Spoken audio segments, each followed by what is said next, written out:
This is TWiT. First up, a federal judge has officially blocked top Uber engineer Anthony Lewandowski from any work that relates to the company's LiDAR technology. This is kind of the result, or at least the latest result from the case between Waymo and Uber. This was expected, I would say. At this point, I was kind of expecting it myself. What does this tell you about the direction of the case? Certainly seems to indicate that the judge, Judge Alsup, thinks that this is, there's definitely enough evidence here to keep moving forward. He also decided that the case was not going to go to arbitration; it was going to be heard in his court. So it's definitely seems to show that there's some probability that Waymo is going to prevail in this case. And just as a reminder, Judge Alsup was the one who, back in the early days of the original part of the Google Oracle lawsuit, was the one who ruled in favor of Google in that lawsuit, and actually taught himself to program some JavaScript, I think, and wrote some JavaScript code just to demonstrate, or it was some Java code, not JavaScript, Java code to demonstrate, to show off, why APIs should not be copyrightable. That's interesting. That's right. Now, one thing that is happening, however, is that the judge is allowing Uber to continue to work on its LiDAR. So it's not shutting it off entirely. It's just saying you, Lewandowski, cannot be involved with it. How much of an impact does Lewandowski not being involved have on the development at this stage? Is it pretty minimal, would you say? Probably. I mean, Uber's got a lot of other engineers. I think one of the parts of his ruling was not only that Lewandowski could not participate, but also that Uber could not use any materials or knowledge that they got from Lewandowski, and that could be more problematic for them. So I think it sounds like at this point, at least for now, if Uber is going to continue their development, they're going to have to do it with some off-the-shelf LiDAR components and not use anything that they have put together in-house. So I've read through some of the documents, and it seems to me that Lewandowski they have a lot of evidence that he really did take these documents, or that someone took these documents on his behalf. I mean, they had very complicated systems set up not to get access to all of the LiDAR information, but they have someone logging in during this time. They have records that he put it on a thumb drive, but yet so to me, Lewandowski appears to be kind of a crook. Like, he was an awesome engineer and really young, and worked built a robot in college and was great and smart, but now seems like he really was stealing those documents, and yet Uber still has him as an employee. Do you think that Uber would? I mean, why do you think Uber still has him as an employee and hasn't fired him? Because it makes them look guilty? Yeah, probably. I'm not particularly familiar with the labor laws in California. I'm not a lawyer. I think I have to bring in Denise Howell to talk about that one, perhaps. But it may be a matter of not wanting to look guilty, and also basically treating him as innocent until proven guilty in a court of law. So even though there seems to be evidence there that looks particularly strong, until a judge rules definitively that he was guilty of breaking the law and stealing these documents, then he's at least going to stay on the Uber payroll, even though he's apparently not allowed to work on anything related to the autonomous driving program for now. So he's basically on house arrest, I think, with Uber. It's kind of like in Silicon Valley, where they just put him on the roof and they just hang out there and play ping pong. But it does say that an Uber engineer did testify that Lewandowski communicates with the head of self-driving at Uber every day on a daily basis. Even though they said, that he wasn't going to have any input, he was still very much connected to and involved with it. Well, it sounds like. we are talking about Uber here, a company that's not exactly renowned for following the rules. It's very, very shocking. True. I know. I know. I'm amazed they would do such a thing.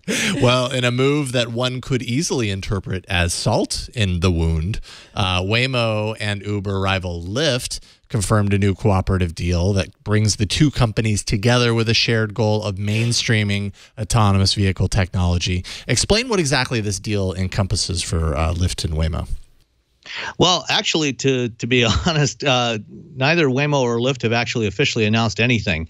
The original story that came out last night in the New York Times by Mike Isaac, they had apparently got information from some sources inside the companies, but nothing has been officially announced as of yet by either company. So all we can really do is speculate.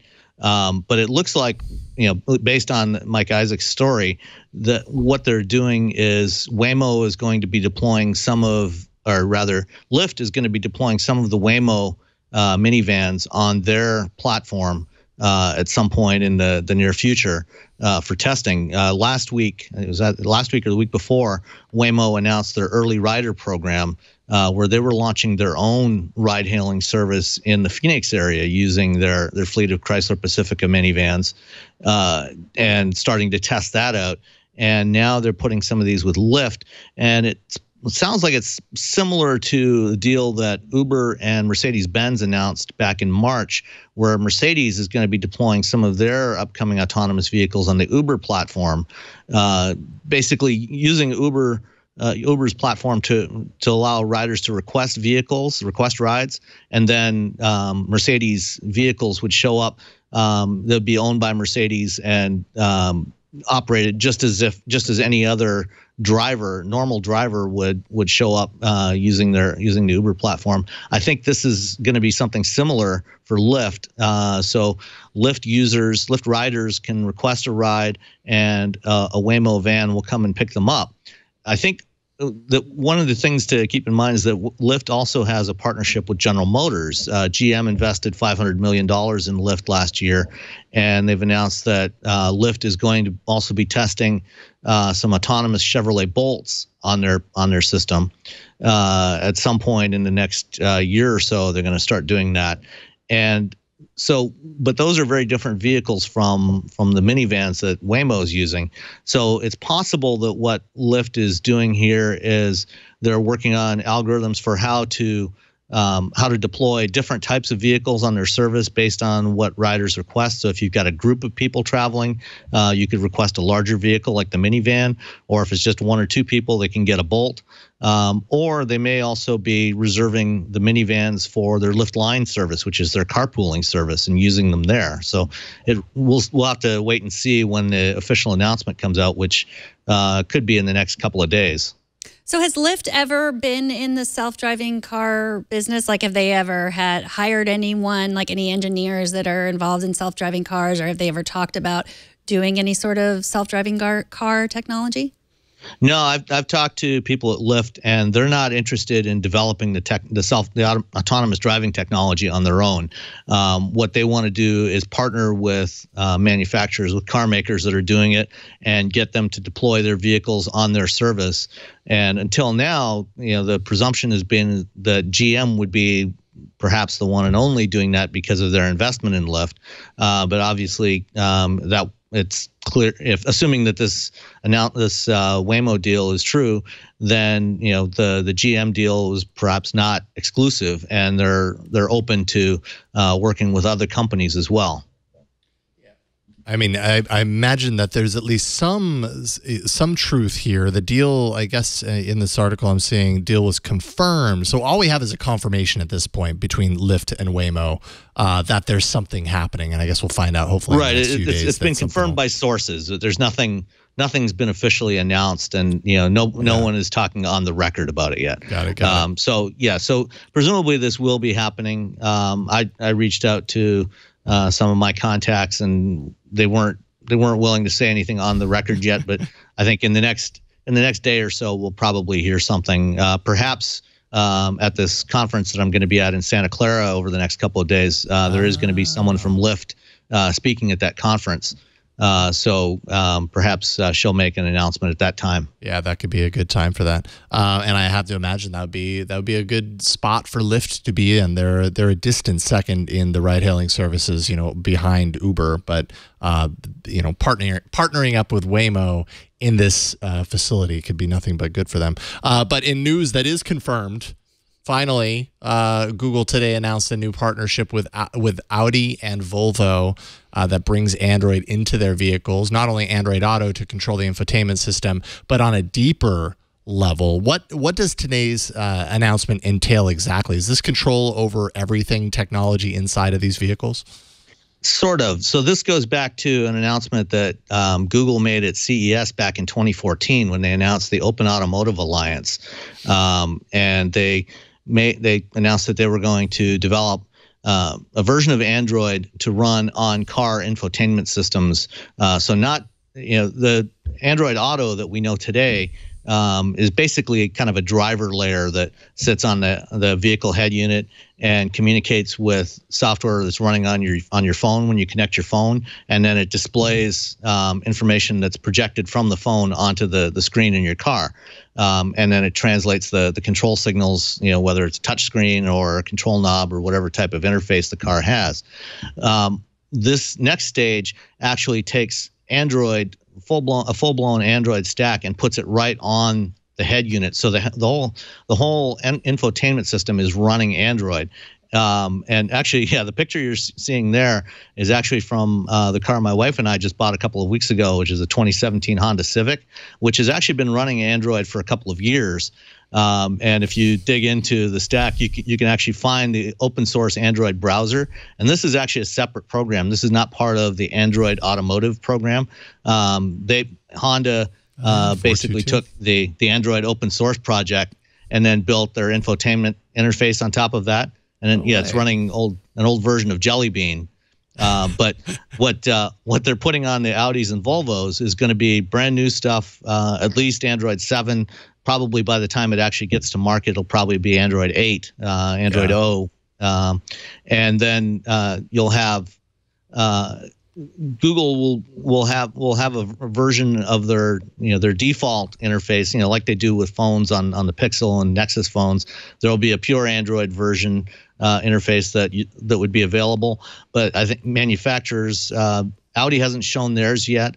Volvo has in their announcement had a concept video that basically showed a version of their current interface that they have today on their Sensus infotainment system, but it's running on Android.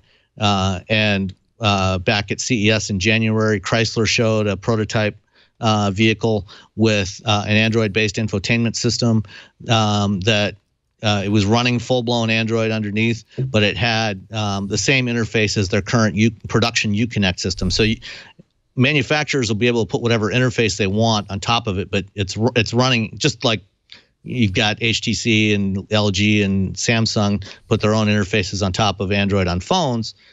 Car makers will be able to do the same thing, but presumably you'll be able to run Android apps right on the head unit instead of having to rely on your phone and then using the car's built-in data connection to run those apps. What about Google Assistant? There was also some talk of putting Google Assistant in Android Auto. I mean, would I be able to say like, hey, Google could take me to a restaurant that I've been to before and drive 55 miles an hour? We would assume that would be the case if they're going to put Assistant into this, that you'll be able to use it the same way you use Assistant on a Google Home device or on a Pixel or other phone that supports Assistant.